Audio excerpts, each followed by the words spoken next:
Que maravilha. Agora, é interessante porque um dia eu refletindo sobre felicidade e eu cheguei a uma conclusão seguinte: ninguém é feliz se está fora da vontade de Deus. Por isso eu vou tocar no assunto da sua vida espiritual. Você disse que começou novo, aos 9 anos, mas conta pra gente como é que foi o relacionamento do Francisco Júnior com Deus. Desde aquilo que você lembra, quando você tinha 9 anos, como é que foi, e a sua trajetória. Até o encontro com a renovação carismática, e porque daí eu quero fazer outras perguntas. Certo, eu vou tentar ser rápido. Eu vivi uma expressão que eu ouvi uma vez na catequese que eu gostei. Eu vivi pela fé dos meus pais até os 16 anos. Aos 9 anos eu participava de um grupo de perseverança na paróquia. Aos 12 eu coordenava um grupo de jovens chamado Jovizinha, né, que eram os filhos dos ovisistas, era o Jovisa. E depois entrei na comunidade agostiniana de jovens, lá na paróquia Nossa Senhora de Fátima. Então eu vivia pela fé dos meus pais. Né? Como a minha mãe e meu pai são homens de muita fé, então eles me educaram na fé. E eu aprendi, eu sou um homem que eu nunca fui em outra igreja.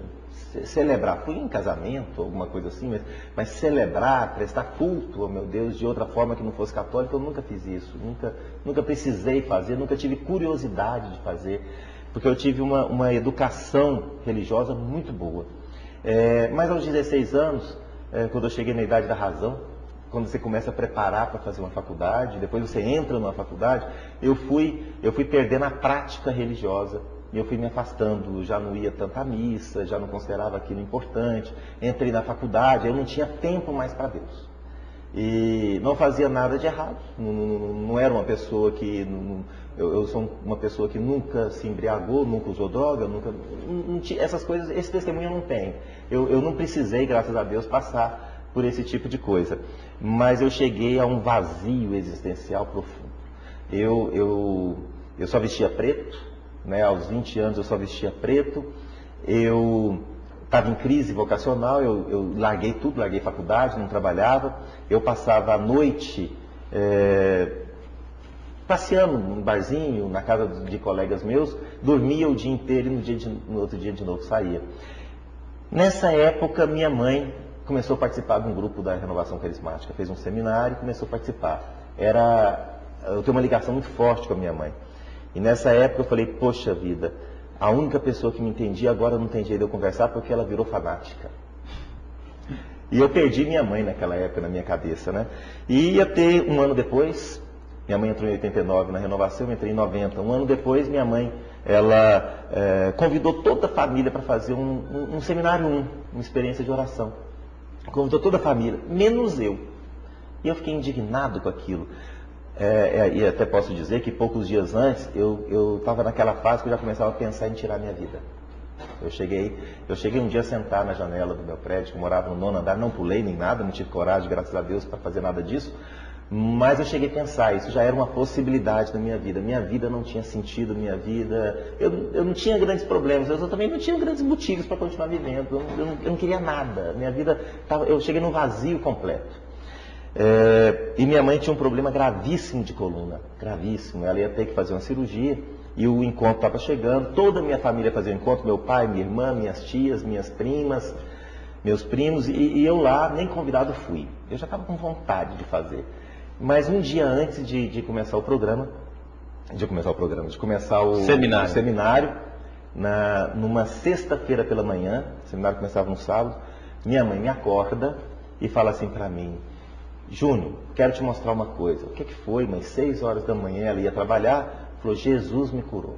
Na quinta-feira à noite ela teve uma crise e ficou completamente entrevada. E uma pessoa, Zenilda, que é quem coordenava o grupo de oração na época, orou com ela e minha mãe de uma forma milagrosa foi curada dessa coluna. E eu estava acostumado a ter que, junto com meu pai, até carregar minha mãe para colocar ela na cama.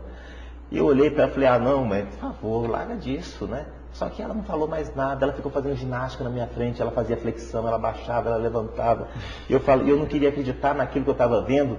E eu disse para ela assim, mãe, eu quero conhecer esse Jesus da senhora. Me mostre, me apresente ele, porque eu primeiro não dava conta de falar Jesus, eu só falava Cristo. Eu não tinha intimidade para chamar ele assim de Jesus. E eu fui fazer um encontro no dia seguinte. Quando eu chego lá, minha mãe, eu acho que, não sei por que motivo, ela estava na parte de inscrição eu me deparei com ela ajudando na faxina, agachada num determinado momento, e aquilo mexeu muito comigo. Resumindo, Luiz, eu tive uma grande e profunda experiência de Deus naquele seminário, no momento que teve uma dinâmica que mandaram escrever as qualidades que você tinha. Todos os meus colegas, deram 3 minutos para escrever as qualidades e os defeitos. Eu só achei defeito, eu não achava qualidade. Eu achei 16 defeitos e 3 qualidades. E a pessoa que conduzia a dinâmica, até está na renovação até hoje em Goiânia, que é a Margarida, que é psicóloga, ela falou, vamos deixar de lado agora os defeitos e vamos valorizar as qualidades. Vocês fiquem de 2 em 2, olhem nos olhos e não façam mais nada, apenas olhem nos olhos. E naquele momento eu dei a mão para minha prima e começaram a cantar aquela música assim, não sabeis, sois o templo, não sabeis, sois o templo, vós sois o templo onde habita Deus, só isso.